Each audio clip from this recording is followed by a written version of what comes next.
Good evening all, thank you for inviting me here. నాకు వాట్సాప్లో message పెట్టిండ్రు. Actually ఇది నేను లైఫ్లో ఎప్పుడు బుక్ చదవలే, బట్ ఈ టైటిల్ నచ్చింది నాకు. ఈ టైటిల్, ఈ పోస్టర్ నచ్చి నేను వస్తా అని చెప్పి వచ్చిన. అండ్ ఇక్కడ వెనక టెస్ట్ మూవీస్ కూడా ఇచ్చిండ్రు. ఈ బుక్ చదువుకుంటే మనలో అయ్యేటువంటి కాదు అది ఉంది. సో ప్రాబ్లీ అట్లా రాసింది, టెస్ట్ మూవీస్ ఉన్నాయి ఇక్కడ. సో యా, రోమియో కూడా పిచ్చి పనులు చేసేవాడు కాదని రాసిన మొత్తం. అంటే దేవదాస్ అంట ఈ పుస్తకం ముందే దొరుకుంటే ప్రేమ కోసం మందు తాగేవాడిని కాదేమో, అట్లాంటివి ఉన్నాయండి. సో కాదు, ఇది వేరే వాళ్ళు ఎవరో రాసిన టెస్ట్ మూవీస్ అనుకుంటా కదా, చదివిన వాళ్ళు లేదా మీరు రాసిన? నేను అంటే గతించిపోయిన ప్రేమికులు మళ్ళీ వచ్చి బుక్ చదివి ఈ రివ్యూ రాస్తే ఎలా ఉంటుంది అని ఊహించి రాసింది అనమాట. సో షాజహాన్. ఓకే, అట్లా. ఓకే, నేను ఎవరో టెస్ట్ మూవీలు రాసే ఆల్రెడీ చదివి అనుకున్నా. Anyways, it's good attempt. I try to read it and good luck గనా. Thanks for inviting me. Love ambassador అనుకోండి, లవ్ రెబల్ అనుకోండి, డియర్ మోస్ట్. అండ్ హిందీలో ఎంత పాపులర్ అవుతున్నాయో ఒక తెలుగు డైరెక్టరు, తెలుగు రైటరు హిందీకి వెళ్ళి మొత్తం అందరినీ మైండ్స్ని, హార్ట్స్ని క్యాప్చర్ చేసి, and we are all so proud of Sandeep గారు.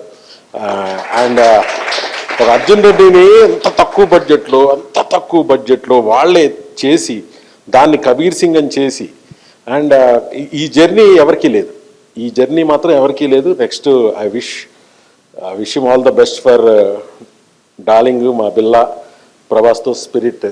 సో డెఫినెట్గా ఒక చిన్న మ్యూజిక్ బిట్టే సరదాగా ఇన్స్టాలో రీల్ లాగా పెట్టారు, అదే ఇప్పటికి వింటా ఉన్నాం మేము కూడా. So I'm waiting for the definitely breezy lovely music from Spirit apart from the action. And my Sandeep darling, నాకు Sandeep he's my best friend for long time. నాకేంటంటే సందీప్ని చాలా దగ్గరగా ఇది చెప్పాలనిపించింది, ఎందుకో సడన్గా వచ్చేసింది కాబట్టి మనసులో చెప్తున్నాను. సందర్భం కాదో లేదో నాకు తెలియదు. నేను రాగానే అన్నాను, హైదరాబాద్ షిఫ్ట్ అయిన తర్వాత నువ్వు మ్యాక్సిమం ఏదో ఒక ఈవెంట్లో ఉంటున్నావురా అని.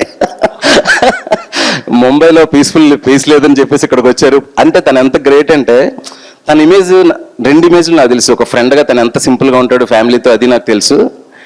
అండ్ యానిమల్ డైరెక్టర్గా ఒక సోషల్ మీడియాలో ఎంత బ్లాస్ట్ ఉంటుంది, తను ఒక ట్వీట్ పెట్టినా, తను ఒక ఇంటర్వ్యూ ఇచ్చినా ఎంత సెన్సేషనల్ అవుతుంది అని. దీన్ని ఎప్పుడు కలపడం, ఒక సున్నితమైన మధ్యలో ఒక గీత ఉంటుంది. నాకు అది సందీప్లో ఎప్పుడు నాకు చాలా ఇష్టం. వెంటనే నేను అనుకున్నా, మేమందరం వచ్చేలోపే సందీప్ వచ్చినాడు. అది దాన్ని ఏమంటారు, కన్విక్షన్ అంటారా ఏమంటారు, అలాంటి పొజిషన్లో కూడా నేను వచ్చేసరికి తను కూర్చొని ఉన్నాడు అనమాట. సో ఏంటంటే ఎంత ఎత్తుకి ఎదిగినా కూడా, ఇంత ఇమేజ్ వచ్చినా కొన్ని తను చేయాలనుకుంటాడు, చేస్తాడు. And I appreciate that quality. And అంటే సందీప్ రావడం అనేది అందరికంటే తనకు చాలా ఎక్కువ బూస్ట్ అవుతుందని ఆ సందర్భంగా చెప్తున్నాను.